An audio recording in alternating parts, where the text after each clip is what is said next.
Omuyimbi Hajala Namkwaya abasinga obungi gwe tumanyi nga Spice Diana ya surprisinze mukyala Rosie Sala Izitolo jjukira yazaala era yamusanze mu ddwaliro n'amuceekingako. Jjukira Spice Diana ono yabaperformingirako ku mbaga yaabwe, ndowooza omukwano ne gusigalayo era bw'atyo yawulidde nti omugole we yazadde n'agendayo Bunambiro okumulabako naye essanyu. Omukyala yabadde musanyufu okulaba ku Spice Diana. Essanyu lyabadde ayina munange lya mokiwagonja tekisangika, naddala omuntu nga serebuwo. Abantu abo babeera ne programs zaabwe naye omuntu n'akufiisiza kadde najja akulabeko. Kyamaanyi nnyo era Spice Diana waddala. Naye nga byonna byonna bigenda mu maaso, olutalo muluwulira, olutalo lwa Spice Diana naye ng'eyalumuguddeko bambi ye Sheebah Kalungi. Spice Diana tannamuddamu era nga ndabye abantu bavuddeyo okutandika okudifendingani Spice. Ye Sheebah ali ku kyokya, bamukuba left right center. Bannange sirabangako Abanayuganda nga bakubye Sheebah nga ye muli mu kukuba Sheebah ssaawa zino. Sheebah Chichi Sheebah yanaye yamentioninze Spice yagenze n'amentioninga Spice mu kaseera akateetaagisa. Muganda wange Sheebah broadcasting emwegezaamu mwettira. Broadcast yeegeza mu Sheebah mutta. Maama sirabayo batiimu Sheebah mwabadde kimuliwa mwenna mwakyuse kati temukyalina sayidi ye. Batiimu Sheebah musirise olutalo balubatwalako muliwa. Neetaaga okulaba abaana mu zikomenti nga bawoza yoyo waffe yoyo tasobya naye sibalaba. Temunategeera kigenda mu maaso omuyimbi wammwe bamutwala kiki. Gadgets ali wano abatwalaganya.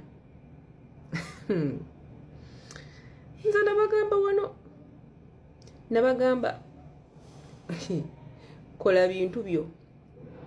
Katolaba Sheebah ogezaako okubeera mbubeere real mbwe lemebeera fake friend. Akakantu tokasobola kakazanyo tokasobola sikako. Omuntu gwe tumanyi wano ali real mu bakyala ali sindi. Ekintu akikubawo nga bwe kiri era tukimumanyiiko. Omuntu omulala alien skin mu basajja oyo top 10 ekibi kiba kibi ekirungi kiba kirungi. Naye kati mwabasigadde mwatuteekamu eri embeera nti osobola obbeera n'omuntu nga tomwagala ng'era tolaze bantu nti oyo omuntu tomwagala. Mwalinga muyimba mwembi mwakolako sho mwembi era ne muganga nwanira Spice ngoromfa Sheebah kati ebyo byonna mwabyerabidde dda mwabitadde dda mu kateni muze wano mumulwane tekigenda soboka okitegeera kyovula abantu ababeera real at the first time kibayamba okitegeera naye kati sogezaako kubeera fake ate n'omala n'ovayo mbw'oyagala kubeera real akazanyo kakukyukira ne kakulya ate Spice alina amaanyi ku ground gwe Spice waaba alina ekibi kye yakukola kisirikire kuba ekyamazima bw'okireeta kigenda kukulya oyo Spice alina amaanyi ku ground amanyi obbeera mu bantu amanyiddwe olw'okwakitinga kati gw'ovaayo mbw'oyagala kulaga mbw'obubi bwa Spice bila kigenda kulya era woba olina obubi bw'omanyi ku Spice busirikire beera nabo kuba Spice yasimbadde emirandira gye mumulaba ziyidis Christmas zi Easter abantu yabafiidinga dda she knows how to live in public ayina abaana baalabirira okitegeera mwabasigadde mutukula mu bukuzi ka ssente kati nemulowooza mbogenda vayo otule ku Spice ne waaba alina ekibi kye yakukola muganda wange toyina kaseera wogenda kuteera Spice wansi ekyo yakimala era woba olina ekibi kyomanyi ku Spice oba oli muyibi oba oli muntu wa bulijjo fa nakyo oyo fa nakyo kibeerewo nga kikuluma ng'ogamba kala kaddeemu ako kankola kino kaddeemu ako kayisa bwe kati naye nga ggwe okimanyi kubanga bw'onookireeta kigenda kukukyukira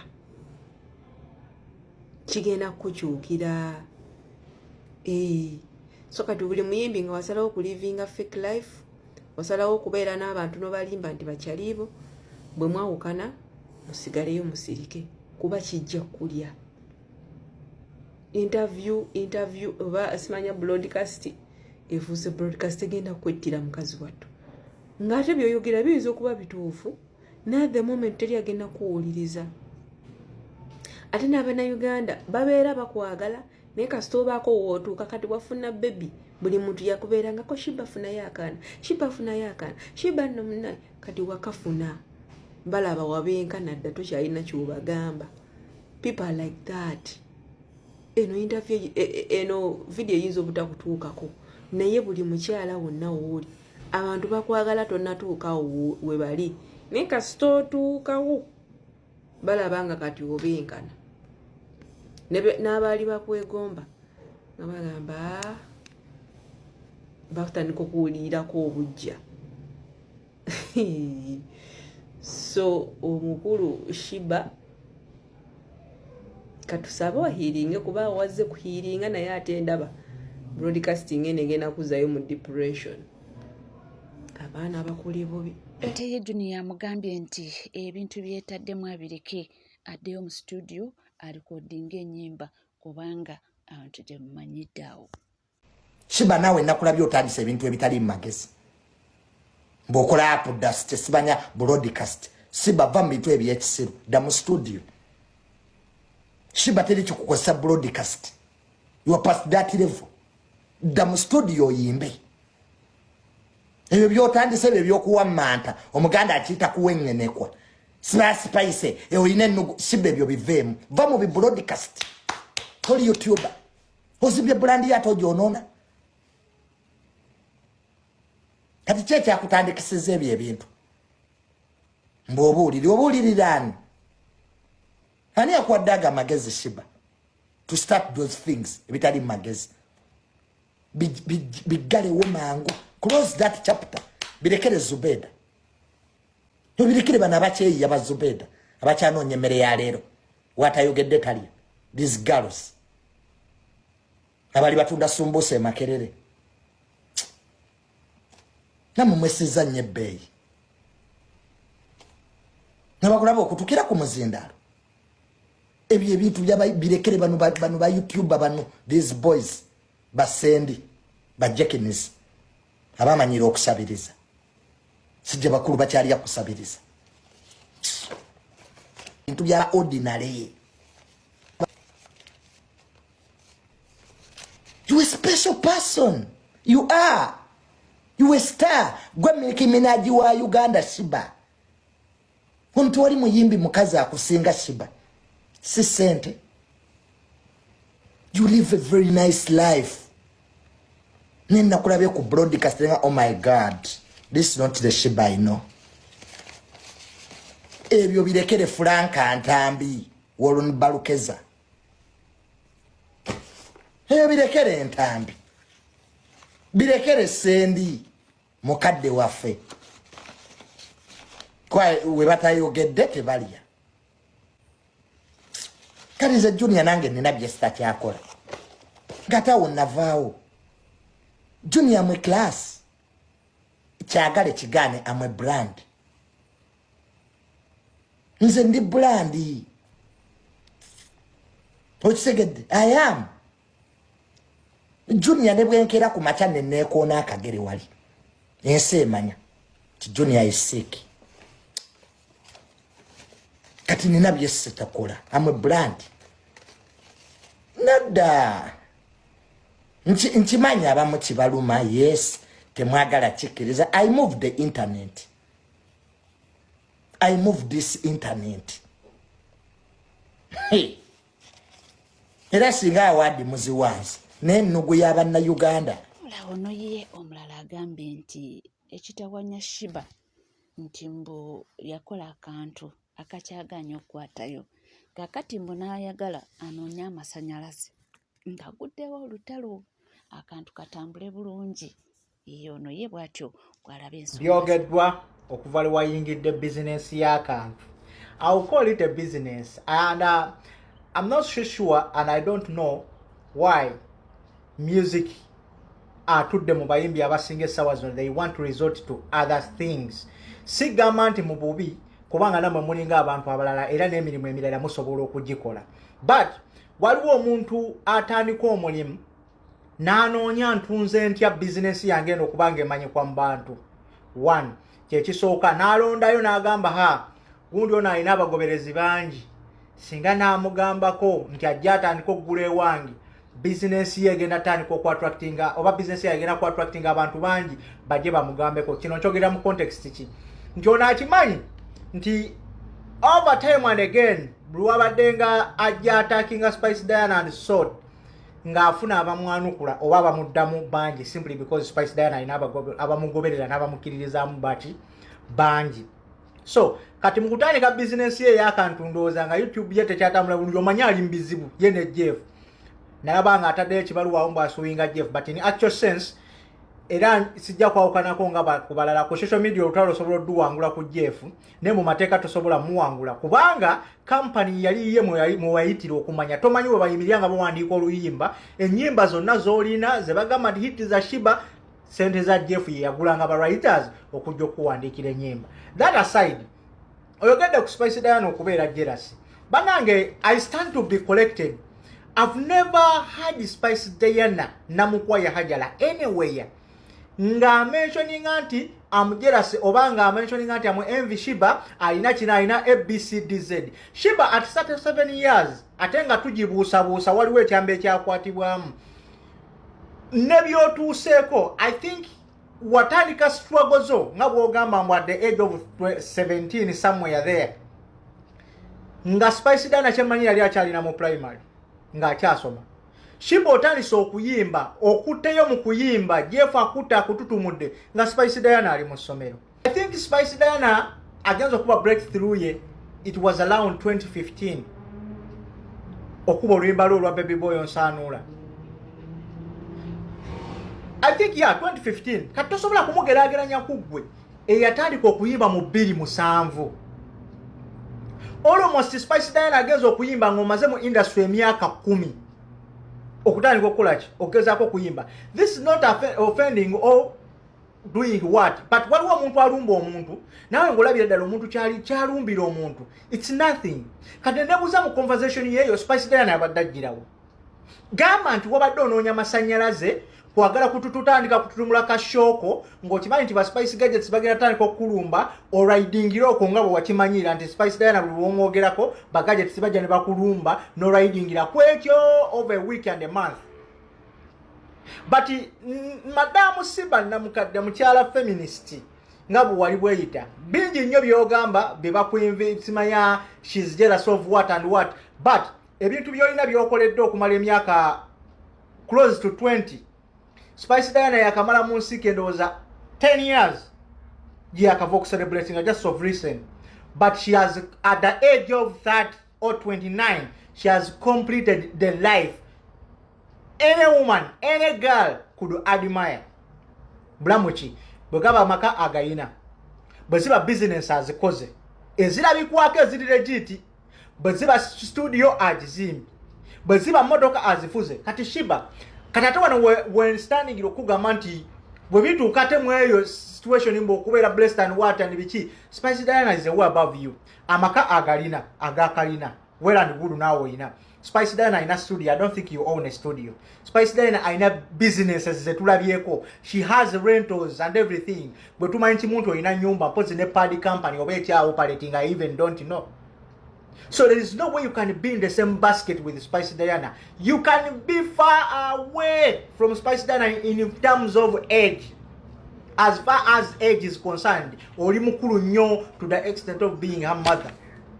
I think is that chendaba cholinga chomusinga. Okuyimba, I cannot compare you with the Spice Diana. Kati tulina kukomparingira Sheebah kubanga oli mukulu wayimba da. Spice Diana yagenda okutandika okuyimba nga wayise emyaka 10 already ng'oyimba. Tosobola mwekomparingako ne bwaba akubate kati kiringa bona agamba nti Fik for Mike he has a lot of hits. Ne tosobola mukomparinga na babebe kulu kuba bayimba da. Ate n'emyaka bamusinga. It's so absurd nti ate gwosinga emyaka ate akusinga investment n'ebirabwako. Osobola okufaana n'ogaze sakana kweraga nazalira omwana ludda wa Canada. Sheebah singa mulimu ebintu by'otayogerako. Proud na kyeyombekedde ate yazadde. The only thing you'll be proud of kwe kubeera proud na kyeyombekedde feminist ate okuzaala mu musajja omubbi. Sheebah mulimu lw'otunula n'ogamba singa ebintu ebimu mubyerekereza ne mutabyogerako nga munoonya jasi bantu kubaddamu ate munyigira abantu. Kubanga tosobola kwekomparinga gwe na Bujje. Kiringa nze bwe nekomparinga ne mutabani wange. Sheebah oli mu myaka egizaala Spice. Olunaku luno abantu bavuddeyo ku defendinga Spice era yesinga acid naye inako kyagamba. Nga madamu, I want to join your beautiful family. Nga madamu, I want to be part of your beautiful family. Nga atuwadde lecture n'atugamba tulekere awo omululu okweyagaliza ebitali byaffe.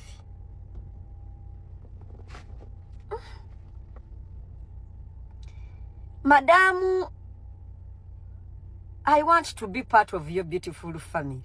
Who joined the beautiful family? Nazaalayo omwana.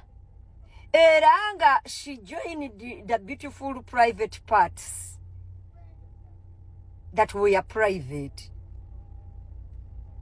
Atugambye tulekere awo tetuba na mululu tubeere patient tukole yenza abuuza mama Birungo. Not mama Birungo. Anyway, Spice yatwala ki yeyagaliza ki yeyagaliza music we yeyagaliza ki Goy madamu, I want to be part of your beautiful family. Omanyi oli delusional toyagala kugambako. You have imaginary enemies and imaginary competitors. You are in an industry where you think you should be the only one singing. Because me, I don't see what Spice has tried to compete with you. You're competing now in terms of what? I hope in terms of music. Because if it is in terms of music, that is what you have also been doing. Because it's an industry. You have to compete to excel. other than that yeyagaliza ki ekikyo musajja wo business yo bazadde bo mwana wo yeyagaliza ki lekerawo okubulinga abantu nojja ate kati weefudde motivational mizi ekijja kusoboka. You have 99 bad manners, you have only 2 good manners. Wafuuka mama, actually 3. Wafuuka mama, you're someone's daughter and you're an artist. Gumirawo togeza nojja n'otugambe ebigambo ebyekisiru nkulabye mbu yomotive nalabye bikadama byenga bigamba wa mama mi my queen banange omunya Uganda tashwara kanywa mizi bana webale kubanga wekumidde Credit TV 256 tewerabira kubanga subscribinga ringing that notification bell, sharing, liking ebisigadde butereva mawulire nja kubanga ngakuwera nja kubanga ngakutuusaako na woli wona wosinzidde tulaba tuzikalira nywera ebisigadde byonna nja kubanga bikosikala naffe tofa.